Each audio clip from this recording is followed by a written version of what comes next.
میں جب بولتا ہوں کہ انٹرسٹ کو چھوڑ کے بینک میں جو انٹرسٹ بنتا ہے اس کو چھوڑ ہوں کے جو اصل جو منی ہے، جو آپ کا ہوں جو منی ہے، اس کو آپ کاؤنٹ کر کے وہ لے لیں،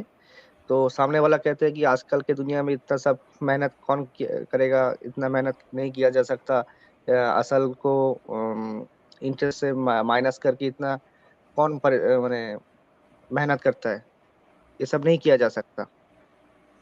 نہیں نہیں، یہ سب نہیں کر رہے ہیں آپ، نہیں کیا جا سکتا ایسا نہیں ہے بھائی، جس طریقے سے انٹرسٹ لیا جا سکتا ہے اس طریقے سے بغیر انٹرسٹ کے بھی کیا جا سکتا ہے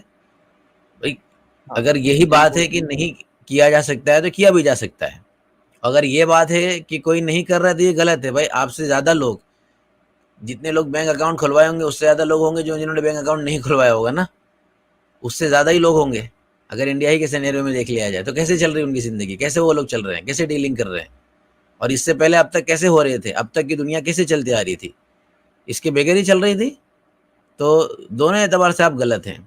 پہلی بات یہ کہ نہیں کر سکتے تو یہ غلط کنسیپٹ ہے آپ کا، جس نے سودی سسٹم، انٹرسٹ کا سسٹم چلایا ہے، وہی اگر اس کو بند کر دے تو اسی نظام کے ساتھ یہ بغیر سود کے ساتھ بھی چل سکتا ہے۔ اور ایسا نہیں کہ نہیں چل رہے، بہت سے ماشاءاللہ بینک اس طرح کے آ چکے ہیں، بینکنگ سسٹم الگ الگ ملکوں کے اندر جہاں پر بغیر سود کے بھی ساری چیزیں ہو رہی ہیں۔ رہی گئی بات کہ بھائی اس کے بغیر نہیں چل سکتے، تو اس کے بغیر بھی چل رہے ہیں بھائی، 50 وہ لوگ ہیں جو بالکل انوالو نہیں ہے بینکنگ سسٹم کے اندر، اس کے بغیر ان کے سارے خرچ اور ساری وہ چیزیں کر پا رہے ہیں اچھی طریقے سے، ٹھیک ہے۔ ہاں وہ اصل میں وہ کہنا چاہتا ہے کہ جو بینک میں جو وہ منی رکھتے ہیں اور ہوں ان کے اوپر جو سود ہوتا ہے، ہوں تو آ،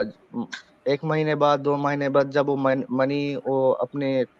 ٹرانزیکشن کرنا چاہتا ہے، تو سود کے جو منی ہے اس کو اس کی اصل منی سے مائنس کرنا بہت ہی پریشانی والا کام ہے، وہ یہی کہنا چاہتا جو ہے۔ پریشانی والا کام ہے بھائی، ہماری شریعت نے بڑی آسانی رکھی ہوئی ہے۔ ہماری شریعت نے یہ کیا ہوا ہے کہ بھائی جتنا بھی آپ کا بنتا ہے اتنا آپ کو اس نیت سے نکال دینا ہے، وہ بینک سے نکالنا بھی ضروری نہیں ہے، اپنے جیب سے نکال دیں گے اس نیت سے، سمپل ہو گیا، اس میں سے پاک ہو گیا۔ وہی اللہ تبارک و تعالیٰ کی طرف سے سود حرام تھا، اور بہت سمپل سی بات ہے، اس سود کو ہم نے اس نیت سے نکال دیا تو کیا ہو گیا، وہ پاک ہو گیا۔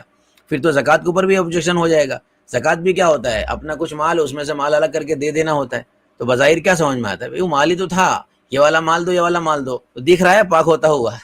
زکوٰۃ بھی تو نہیں دکھ جی رہا ہے جی پاک ہوتے ہوئے۔ تو جو زکوٰۃ کا ہمارا کنسیپٹ ہے، کوئی تو زکوٰۃ پہ بھی آبجیکشن کر دے گا، بھائی زکوٰۃ آپ لوگ الگ کر رہے ہو، آپ کا جو 500 روپیہ اس میں تھا وہ تو زکوٰۃ یہی تھا،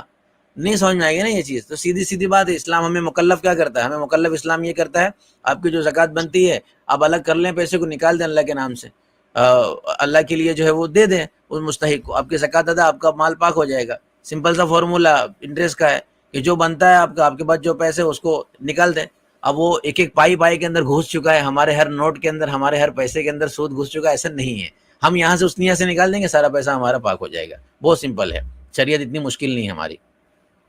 ٹھیک۔ جی جی